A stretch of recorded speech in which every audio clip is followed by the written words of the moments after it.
بسم اللہ الرحمن الرحیم۔ السلام علیکم ورحمۃ اللہ وبرکاتہ۔ رسول اللہ صلی اللہ علیہ وسلم نے سیدہ فاطمہ الزہرا رضی اللہ تعالی عنہ کا نکاح سیدنا حضرت علی ابن طالب رضی اللہ تعالی عنہ سے کیا، اور یہ اس قدر خوبصورت قصہ ہے۔ جب نکاح ہوا تو خود حضرت علی رضی اللہ تعالی عنہ فرماتے ہیں، جب سیدہ فاطمہ الزہرا رضی اللہ تعالی عنہ میرے پاس آئیں تو کس قدر عظیم تربیت لے کر آئیں، کس گھر سے آئی تھیں۔ ایسا گھر تو اللہ نے دنیا میں بنایا ہی کوئی نہیں، اور ایسی ہستی آج تک پیدا کی ہی نہیں اللہ تعالیٰ نے۔ وہ فرماتے ہیں کہ پوری کائنات کی بیٹیاں ایک طرف اور سیدہ فاطمہ الزہرا رضی اللہ تعالی عنہ ایک طرف، کیونکہ اللہ کے رسول صلی اللہ علیہ وسلم نے فرمایا تھا کہ میرے پاس جبرائیل علیہ السلام آئے ہیں اور انہوں نے مجھے خوشخبری سنائی ہے کہ حسن و حسین رضی اللہ تعالی عنہما جنت میں نوجوانوں کے سردار ہوں گے، سرتاج ہوں گے، اور سیدہ فاطمہ الزہرا رضی اللہ تعالی عنہ جو اللہ نے جنتی عورتوں کو ان کو سردار بنایا ہے۔ سبحان اللہ، جو جتنا عظیم انسان ہوگا اس کے اتنے ہی عظیم کام ہوں گے، اس سے جڑنے والے بھی عظیم ہو جاتے ہیں، بلکہ ان کی محبت میں تڑپنے والے بھی عظیم ہو جاتے ہیں۔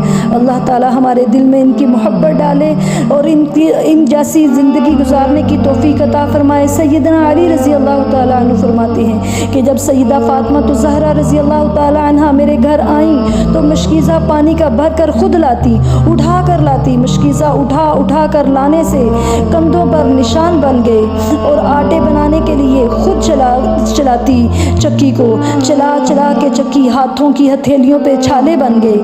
گھر پہ جھاڑو خود لگاتی، حتیٰ کہ کپڑے گرد آلود ہو جاتے۔ نہ بجلی تھی نہ گیس تھی اس زمانے میں، ظاہر ہے، تو میری بہنوں لکڑیاں وغیرہ جلا کر خود کھانا بناتی تھی۔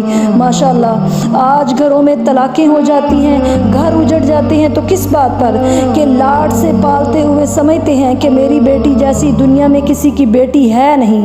لیکن ظلم اس پیاری بیٹی پہ ماں اور باپ کیسے کرتے ہیں؟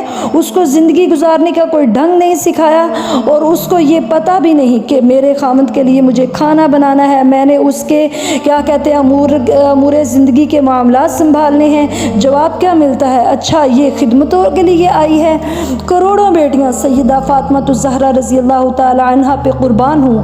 میں آپ کے سامنے اس ہستی کی بات کر رہی ہوں جس ہستی جیسی بیٹی روئے زمین پہ نہیں۔ رسول اکرم صلی اللہ علیہ وسلم کی چاروں بیٹیوں جیسی کوئی بیٹی ہو سکتی ہے کیا؟ اور پھر ظلم تو یہ ہے کہ آپ اپنی بیٹیوں کی ایسی تربیت کریں کہ لوگ ایسی کرتے ہیں کہ لوگ اگلے کے گھر جاتی ہیں تو لوگ آپ کو بد دعائیں دینے پہ آ جاتے ہیں، اللہ معاف کرے۔ صالحین اپنی بیٹیوں کی ایسی تربیت کرتے کہ دیکھنے والے کہتے کہ آپ اتنا ظلم کیوں کرتے ہیں، تو وہ کہتے کہ یہ بیٹیاں امانت ہوتی ہیں، انہوں نے کسی کے گھر جانا ہوتا ہے، پھر ہم اس لیے سکھا رہے ہیں کہ کہیں جائیں تو دعائیں تو ہمیں مل جائیں۔ سبحان اللہ۔ رسول اکرم صلی اللہ علیہ وسلم کی بیٹی فاطمہ رضی اللہ تعالی عنہ کا جب نکاح ہوا تو آپ صلی اللہ علیہ وسلم نے ایک مصلی بھی دے دیا، ایک تکیہ بھی دے دیا، اور آپ صلی اللہ علیہ وسلم نے ساتھ ایک پیالہ بھی دے دیا۔ اور بعض لکھنے والے لکھتے ہیں کہ آپ صلی اللہ علیہ وسلم نے ساتھ چکی کا ایک پارٹ بھی دے دیا۔ یہاں رک کر میں آپ سب سے گزارش کرنا چاہتی ہوں کہ کچھ لوگ اس قدر وہ کیا کہتے ہیں دنیا کے نشئی ہوتے ہیں، ان کو نہ کسی کے ایمان کی قدر ہے نہ کسی کی نیکی کی قدر ہے۔ وہ لسٹیں بنا کر بھیج دیتے ہیں کہ یہ جہیز دو گے تو بیٹی کا رشتہ لیں گے، وگرنہ نہیں۔ اس دنیا کے نشے میں دھت ہونے والے کو کاش یہ نظر آ جائے کہ جس نے پرورش کر کے تربیت کر کے 15 سے 18 سے 20-25 سال کی بیٹی آپ کے حوالے کر دی ہے، اس نے چھوڑا کیا ہے اپنے پاس؟ جس نے اپنے دل کا ٹکڑا دے دیا ہے اس نے رکھا کیا ہے اپنے پاس؟ اللہ نے قرآن میں فرمایا الرجال قوامون علی النساء، یہ مردوں کی ذمہ داری ہوتی ہے کہ اپنا گھر بنائیں، اسے سجائیں سنواریں، اور پھر کیا کہتے ہیں کہ پھر بیاہ کر تو دوسرے کی بیٹی لائیں۔ یہ جہیز کا مطالبہ کرنا یہ تو سرحد پار ہندوؤں کا طریقہ ہے۔ وہ چونکہ وراثت میں وہ کیا کہتے ہیں وراثت نہیں دیتے تھے بیٹیوں کو، تو سوچتے تھے کہ 2-4 ٹکے اٹھا کر دے دیں گے اور فارغ کر دیں بس، لیکن اسلام کہتا ہے کہ نہیں، وراثت مرد کو ملے گی تو عورت کو بھی لازماً ملے گی، اور ساری زندگی والدین جو بھی دیتے ہیں اولادوں کو دیتے رہتے ہیں۔ یہ تو ایک خوبصورت کلچر ہے، یعنی تحفے تحائف جو والدین دیتے ہیں اس میں کوئی حرج نہیں، ایسا جہیز بھی سمجھ لے یا کچھ بھی۔ اور کچھ لوگ کیا کہتے ہیں کہ جہیز لعنت ہے اور طرح طرح کی باتیں کرتے ہیں، لیکن آپ یہ کہہ سکتے ہیں کہ اس کا مطالبہ کرنا جائز نہیں، بری بات ہے۔ اگر کوئی والدین اپنی مرضی سے خوشی سے بیٹی کو کچھ دینا چاہیں تو آپ اس کو روکے نہیں، لیکن آپ مطالبہ نہ کریں، اور نہ وہ اس لیے دے رہے ہوں کہ اب وراثت سے محروم کر دیں گے۔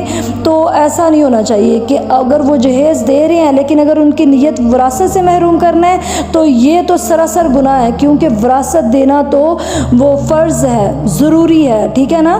تو پھر کیا کہتے ہیں، اصل میں تو رسول اکرم صلی اللہ علیہ وسلم کی بیٹی حضرت فاطمہ الزہرا رضی اللہ تعالی عنہ کی بات کر رہے تھے کہ اگر کوئی باپ اپنی بیٹی کو کچھ دینا چاہے تو ہمیں روکنا نہیں چاہیے، ہمیں ڈیمانڈ اور لالچ نہیں کرنا چاہیے بس۔ اور کچھ لوگ تو اب نیا طریقہ، نیا ٹرینڈ آ گیا ہے کہ بس جی ہم نے اپنی بیٹی کو مسجد سے نکاح کر کے وہاں سے رخصت کر دینا ہے، ہال بک نہیں کروانا۔ آپ مت ہال بک کروائیں، آپ گھر سے رخصت کر دیں۔ دیکھیں نبی کریم صلی اللہ علیہ وسلم نے اپنی 4 بیٹیوں کو رخصت کیا، لیکن کہیں سے ثابت کر دیں کہ انہوں نے مسجد سے رخصت کیا ہو۔